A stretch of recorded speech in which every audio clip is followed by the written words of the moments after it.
We've been taught to hustle, to push, to keep stacking more on our shoulders in hopes that we'll finally feel complete. In a world addicted to more action, more effort, more healing, more fixing, it's easy to forget that sometimes the real breakthrough comes not from adding, but from releasing, not from trying harder, but from letting go. The shift you've been waiting for might not be in what you do next, but in what you're finally willing to release. Because you are not stuck. You're just carrying too much of what you no longer need.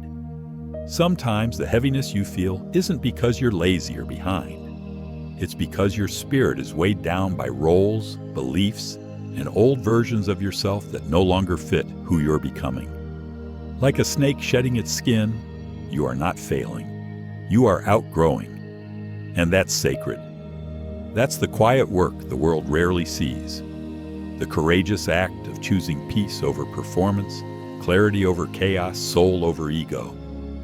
You are not a machine built to run endlessly forward.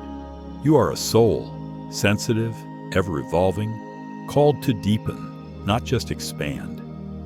In quantum reality, the field doesn't respond to how busy you are. It responds to who you believe yourself to be. And when you stop identifying with what no longer serves you, the unworthy story, the shameful memory, the outdated ambition, something shifts. Not because you've done more, but because you've become less of what you're not. Letting go is not failure. It's frequency. It's how you rise. You don't need another checklist. You don't need more pressure disguised as progress. You need space. Space for your higher self to emerge. Space for ease. Space for alignment. The version of you who's already living the life you desire isn't doing more. They're carrying less. They've released the guilt, the comparison, the fear of disappointing others.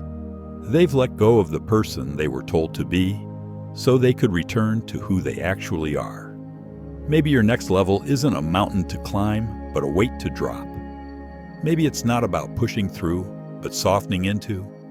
Because what if the universe isn't waiting for you to prove yourself, but for you to finally release yourself? Release the timelines. Release the need to control.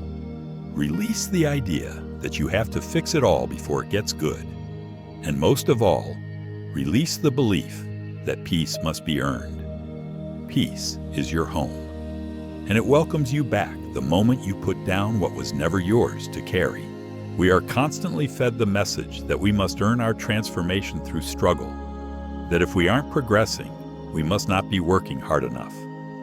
So we push harder, do more, plan further, and still wonder why we feel exhausted, stuck, or disconnected.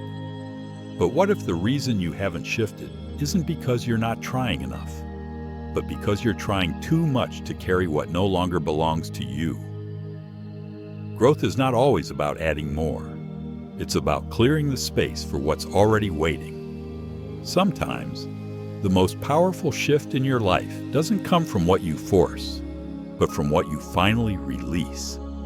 There are versions of you that once kept you safe. Habits, beliefs, roles, they helped you survive a chapter. But survival is not the same as alignment.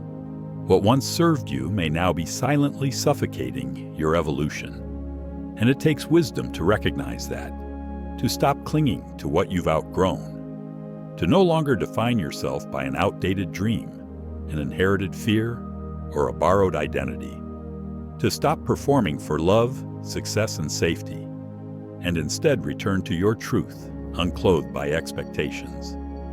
Letting go is a sacred act of self-trust. It says, I believe in what's ahead more than I fear losing what's behind. That kind of release isn't passive. It's one of the most active, intentional choices you can make. To stop feeding energy to what's already expired. You don't need to prove your worth by how long you held on. You prove your growth by how gently you let go. We're not here to accumulate everything. We're here to become light. In quantum terms, the universe responds to frequency, not effort. It doesn't ask how much you've achieved, but how aligned you are with who you really are. When you're still holding on to shame, self-doubt, or obligations that don't match your soul, your vibration remains tangled. It's like trying to fly with anchors. But when you release the layers that were never yours to begin with, you rise.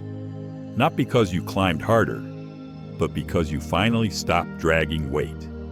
There is power in subtraction, in choosing clarity over clutter, in sitting with yourself and asking, what am I carrying that no longer reflects who I am becoming? Sometimes it's a job, but sometimes it's a title. Sometimes it's a story about your past that shaped your every decision.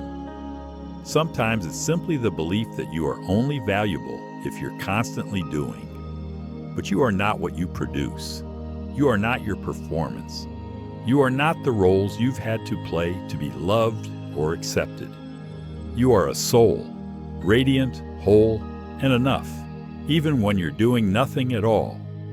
In nature, trees don't cling to their dead leaves. They let go when the season turns. The wind doesn't carry yesterday's breath.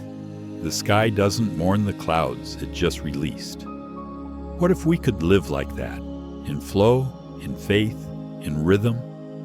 What if peace isn't found in solving everything, but in softening your grip on what was never meant to stay?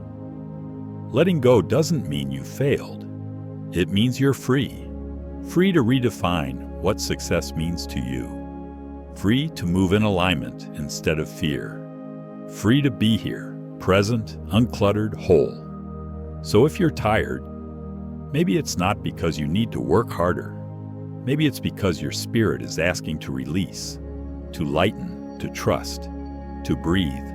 This is your moment to return home to yourself. Not through pressure, but through permission. Not by striving, but by surrendering. You don't need to do more. You just need to stop holding what no longer belongs. And in that release, you will rise.